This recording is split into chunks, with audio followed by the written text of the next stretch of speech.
মওতের কথা, কবরের কথা, হাসরের কথা, সিরাতের কথা, মিজানের কথা, জাহান্নামের কথা, জান্নাতের কথা, বিচারের কথা, পরকাল কেন্দ্রিক যত কথা আল্লাহ পাক কোরআন শরীফে বলেছেন, সব কথাগুলি যদি এক জায়গায় করা যায় গোটা কোরআন শরীফের 10 পারার সমান হয়ে যাবে।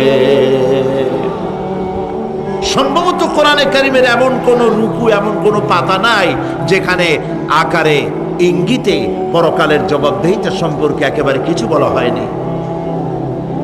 এই পরকাল কেন্দ্রিক কথাগুলির কারণেই সেই জামানার চোর, ডাকাত, ছিনতাইকারী, ধর্ষণকারী সব হেদায়েত হয়ে গিয়েছিল, আর মানুষগুলি পৃথিবীর সর্বশ্রেষ্ঠ সম্মানিত জাতিতে পরিণত হয়ে গেছিল। ঠিক কিনা বলেন? সত্য কিনা বলেন? সন্ত্রাস বন্ধ করতে হলে নৈতিকতার সৃষ্টি করতে হবে, আর নৈতিকতার সৃষ্টি কোরআন ছাড়া আর কিছুতেই করতে পারে না। আমার শিক্ষাঙ্গনে, কলেজ, বিশ্ববিদ্যালয়, হাই স্কুলগুলিতে যে ধরনের মানুষ আজ তৈরি হচ্ছে, আপনারা কি লক্ষ্য করেছেন কি মানুষ হচ্ছে? দেখুন নবীজি কি বলেছেন। আল্লাহর নবী বলেন, ইন্নাল্লাযী লাইসা ফি জাওফিহি শাইউম মিনাল কুরআনি কাল বাইতিল খারিব। যেই স্মৃতির ভিতরে, যেই দেহের ভিতরে কোরআন নাই, ওই দেহটা একটা বিরান বাড়ির মতো, একটা পোড়ো বাড়ির মতো। যেই বাড়িতে মানুষ থাকে না, এটাকে বিরান বাড়ি বলে। তো যেখানে মানুষ থাকে না, একটা বাড়ি কিন্তু মানুষ নাই, এই বাড়িতে কি থাকে বলেন তো? বলেন। এই কথার জবাবে প্রায় লোকেরা বলে যে ভূত থাকে। আপনারা এই বিষয়ে একেবারে নিশ্চিন্ত হন, পৃথিবীতে ভূত আর পেতনি বলে কিছু নেই। খামোখাই আপনারা ভয় পান, ভূত পেতনি নেই। যে ঘরে মানুষ নাই সেখানে চামচিকা থাকে, সেখানে বিচ্ছু থাকে, সাপ থাকে, সেখানে এই ধরনের সরীসৃপ এগুলি থাকে। এখন যেখানে যেই দেহের মধ্যে কোরআন নাই, সেই দেহটা বিরান বাড়ির মতো।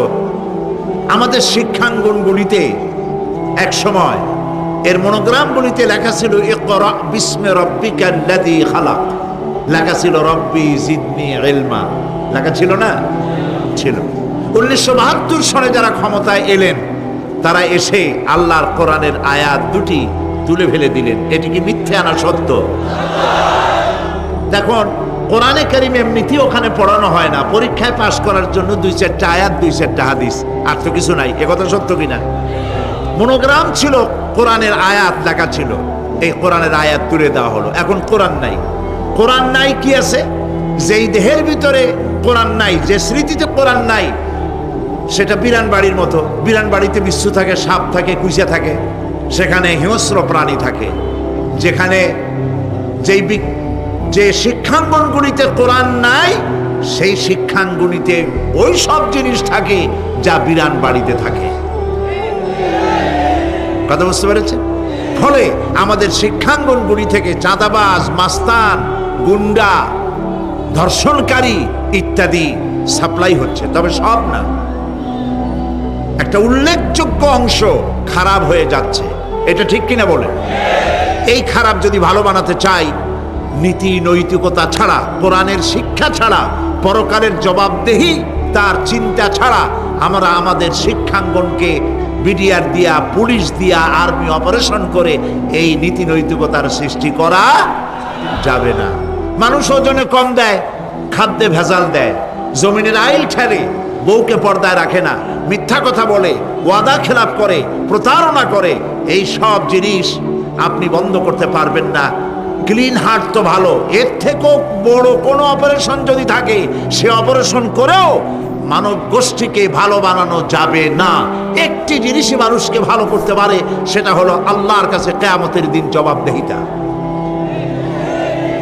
এই জবাবদিহিতার উপরে ভিত্তি করেই আমি আপনাদের সামনে কথা বলতে চাই। যদি আল্লাহ পাক আমাদেরকে তৌফিক দান করেন, আমরা বলি আমিন। কাফেরেরা তিনটি জিনিসের, প্রথম জিনিসের সাথে তারা দ্বিমত খুব একটা করতে পারে নাই। তারাও জানতো যে আল্লাহ এক আছেন, তাদের যে দেবতাগুলি ছিল এ সম্পর্কে তাদের ধারণা ছিল যে দেবতাগুলিও ওই আল্লাহর তৈরি করা, তবে আল্লাহর কাজের এরা হলো অংশীদার। যেরকম গভর্নমেন্টের একজন প্রধানমন্ত্রী থাকে আর একজন প্রেসিডেন্ট থাকে, আর বিভিন্ন বিভাগে মন্ত্রীরা থাকে, আল্লাহর ওইভাবে রাষ্ট্র, আল্লাহ বা ভগবান বা গড, তারও এই বিশ্ব এগুলিকে পরিচালনা করার জন্য বিভিন্ন মন্ত্রণালয় আছে, আর ওই সব মন্ত্রণালয়গুলিতে আমাদের দেবতাগুলিকে এইভাবে শরীক করে রাখা তিনি রেখেছেন। এটা হলো তাদের ধারণা। 2 নম্বরে, নবী করিম সাল্লাল্লাহু আলাইহি সাল্লামের রিসালাত সম্পর্কে তাদের এই ব্যাপারে তারা একমত হতে পারে নাই, কিন্তু নবী করিম সাল্লাল্লাহু আলাইহি সাল্লাম মিথ্যা কথা বলেছেন নাউজুবিল্লাহ, এটা তারা ধারণা করতে পারতো না। কারণ 40টি বছর পর্যন্ত একটি মিথ্যে কথা তিনি বলেন নাই। সুবহানাল্লাহ বলেন। নবুয়তের আগ পর্যন্ত কোনো মিথ্যে কথা তার কাছ থেকে লোকেরা শোনে নাই। সুবহানাল্লাহ। সারা জীবনেও তিনি কোনো মিথ্যে কথা বলেন নাই। তৃতীয় যে বিষয়টি, এই বিষয় ছিল তাদের মারাত্মক প্রশ্ন, সেটাই আপনাদের সামনে আমি বলবো ইনশাআল্লাহ। পড়েন আমার সাথে। আউযু বিল্লাহি মিনাশ শাইতানির রাজীম। বিসমিল্লাহির রাহমানির রাহিম। শয়তানের ওয়াসওয়াসা থেকে পানাহ চাই। পরম করুণাময় আল্লাহ রাব্বুল আলামিনের নামে শুরু করছি। আম্মা ইয়াতাসাআলুন আনিন নাবাইল আযীমিল্লাযী হুম ফীহি মুখতালিফুন কাল্লা সায়া'লামুনা সুম্মা কাল্লা সায়া'লামুন। সূরা নাবা। নবী করিম সাল্লাল্লাহু আলাইহি ওয়াসাল্লাম বলেছেন, কেউ যদি দুনিয়ায় বেঁচে থেকে জীবিত চোখ দিয়ে পরকাল দেখতে চায়, পরকাল তো আমরা দেখতেছি না, কি বলেন? আমরা দেখতেছি? আমাদের কোন আত্মীয় স্বজন, মরা আত্মীয় স্বজন বেঁচে এসে ওই জগৎ সম্পর্কে আমাদেরকে কিছু বলতে পারতেছে? কেউ পারে না। কাজেই সেই পরকালটা কেমন হবে, নবী করিম সাল্লাল্লাহু আলাইহি ওয়াসাল্লাম বলেছেন, কেউ যদি দেখতে চায়, তাহলে দুনিয়ায় বেঁচে থাকা অবস্থায় কেউ যদি পরকাল দেখতে চায়, তাহলে সে যেন সূরা নাবা, সূরা নাজিআত, সূরা তাকবীর, সূরা আল ইনফিতার সে যেন পড়ে। তাহলে কিয়ামত তার চোখের সামনে ভেসে উঠবে। সুবহানাল্লাহ।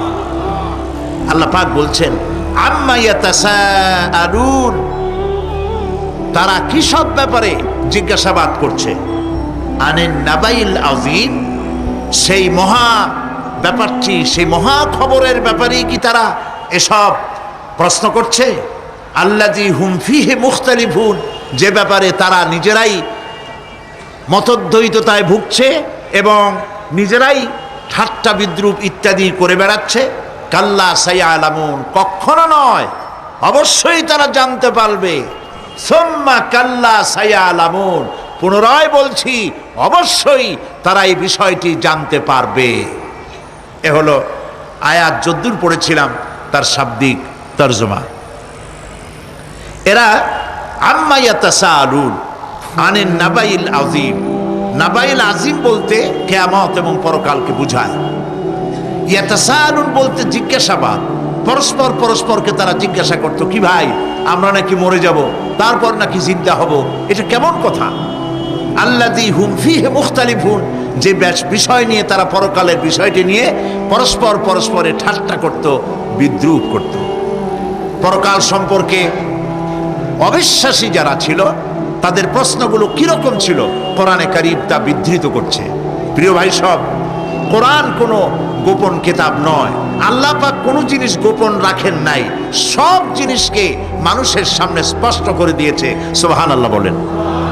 কিন্তু এখানে একটা দুঃখ আছে, সেটা হলো এই যে কোরআন শরীফ সম্পর্কে আমাদের মুসলমানদের একটি গ্রুপ, একটি দল, তারা বলে বেড়ান যে কোরআন তো আসলে আমরা বুঝবো না, আমরা হলাম পাবলিক, কোরআনের আমরা বুঝবো কি?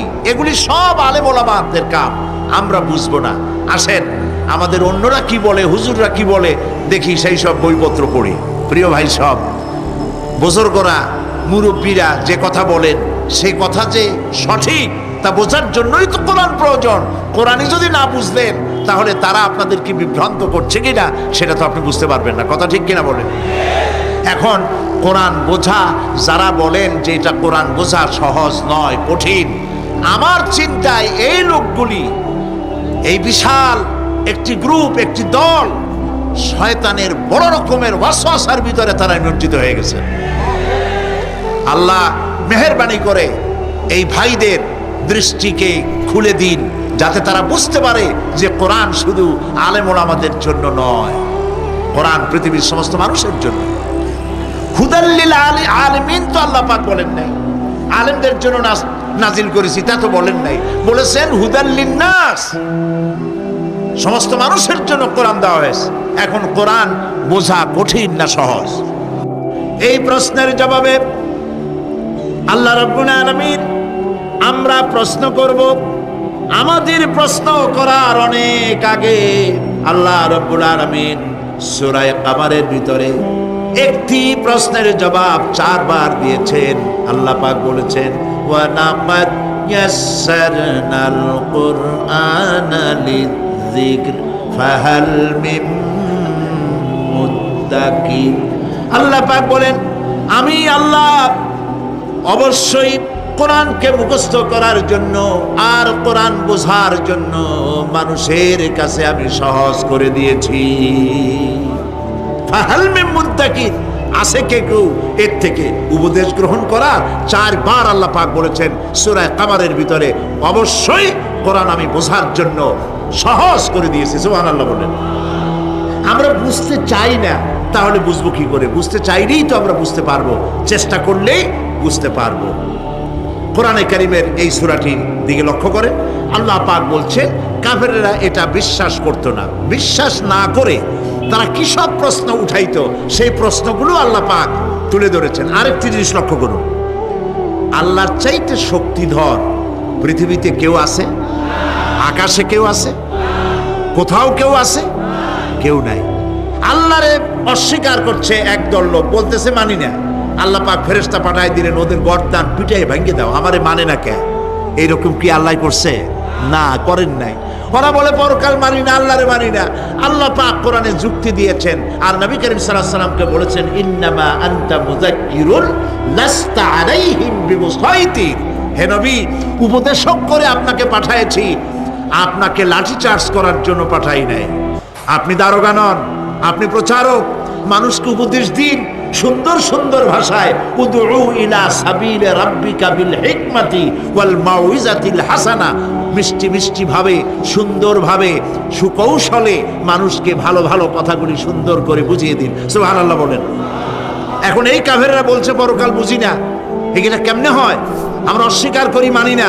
আল্লাহ পাক সাথে সাথে ফেরেশতা দিয়ে কারো ঘাড় মটকান নাই, কিন্তু পারতেন না? পারতেন না? আরে ভাই বলেন না কেন, পারত কি না? অবশ্যই পারতেন, কিন্তু তা করেন নাই। প্রত্যেকটি কথা যুক্তি দিয়ে, হাজারো যুক্তি দিয়ে আল্লাহ পাক বুঝাইছেন। সুবহানাল্লাহ। কাফেরেরা প্রশ্ন করল, তারা বলতো আমাদের এই জীবন শেষ, মৃত্যুর পরে আমাদের আর নতুন করে ওঠা লাগবে না। ওরা বলতো ইন্না হাউলানি লা ইয়াকুলুনা ইন হিয়া ইল্লা মাউতাতুনাল উলা ওয়া মা নাহনু বিমুনশারিন।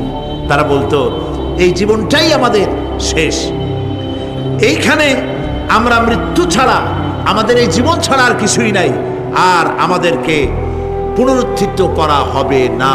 পরিষ্কার তারা বলতো যে আমাদেরকে পুনরুত্থিত করা হবে না। এরপরে তারা আরো বলতো মা নাদরি মাসসাআতু ওয়া নাযুন্নু ইল্লা যান্না ওয়া মা নাহনু বিমুস্তাইকিনিন। ওরা বলতো কিয়ামত কি জিনিস তা আমরা জানি না, আমরা বুঝি না, আমরা শুধু অনুমান করি মাত্র, আর আমাদের বিশ্বাস হলো আমাদেরকে কখনোই উঠানো হবে না, পুনরুত্থিত আমরা হব না। প্রিয় ভাই সব, এইভাবে তারা পরকালকে অস্বীকার করার কথাগুলি তারা বলতো। কাফেরেরা প্রশ্ন তুলতো, আমরা আর আমাদের মৃত্যুর পরে আর আমাদেরকে জিন্দা করা হবে না। আখিরাতের জীবন সম্পর্কে কাফেরেরা আর বলতো, ওয়াকালু আইযা কুন্না ইযামান ওয়া রুফাতান আইন্না লামাবউসুনা খালকান জাদীদা। তারা বলতো যে আমরা মরে যাওয়ার পর আমাদের গোশতগুলি মিশে যাবে, হাড্ডি গুড্ডিগুলি পচে যাবে, এরপরে আমাদেরকে নতুন করে চিন্তা করা হবে। এটা মাথার মধ্যে ঢোকে না। কি আশ্চর্য ধরনের কথাটা, হবে কি করে? কাফের বেঈমানেরা আরো নানা ধরনের প্রশ্ন তারা করত। তারা বলতো, আইদা মিতনা ওয়া কুন্না তুরাবান যালিকা রাজউন বাঈদ। আমরা মাটিতে মিশে যাব, তারপরেও কি আমাদেরকে চিন্তা করা হবে, আমাদেরকে আবার উঠানো হবে? এটা তো বুদ্ধির, এটা চিন্তার বাইরের কথা, এটা তো মানতে পারি না। আসলে কাফেরদের এই বক্তব্য অনুযায়ী পরকালের জীবন বুদ্ধি বহির্ভূত নয়। ওরা যে বলে যে এটা আমাদের বুদ্ধিতে কুলায় না, আসলে তারা বুদ্ধি খাটায় নাই। কাফের তো বুদ্ধি খাটায় নাই। যেমন আমাদের ইউনিভার্সিটিতে ঢাকা বিশ্ববিদ্যালয়ে একজন ছিল, হ্যাঁ আমি নাম নাই নিলাম, আপনারা তো বুঝে ভালাইছেন। সে কয় যে পরকাল বিশ্বাস করি না, বিয়ে টিয়া মানি না, মরা এটা হইতে পারে কিন্তু মরার পরে আরেকটা জীবন হবে, ওইখানে হিসাব হবে, বিচার হবে, এই সমস্ত মানি না। এর থেকে আমারে তোমরা, আমি মরার পর হ্যাঁ মানে গোসল করাইও না, কাফন পরাইও না, জানাজা মানাজা এগুলি আমি বিশ্বাস করি না। নাউযুবিল্লাহ। কত বড় কপাল পোড়া, কত বড় কপাল পোড়া। ও মরার পর তার এই চিন্তা সম্পর্কে যখন আমি জানতে পেরেছি, আমার ধারণা হয়েছে ওই লোকটার উপরে আমার খুব দুঃখ হয় না। যেরকম কত কাফের আসছে, কত নাস্তিক আসছে, বিদায় হয়ে গেছে, এগুলো কোনো ব্যাপার না দুনিয়ার ইতিহাসে। সব থেকে বড় ব্যাপার হলো এই লোকটি বাংলা বিভাগে বছরের পর বছর, যুগের পর যুগ শিক্ষকতা করেছে ঢাকা বিশ্ববিদ্যালয়ে। সে কত সোনার টুকরা ছেলেকে কয়লার খনি বানায় দিয়েছে। এই জন্য বিশ্ববিদ্যালয়ে যারা চাকরি করে সরকারের দেখা উচিত কাদেরকে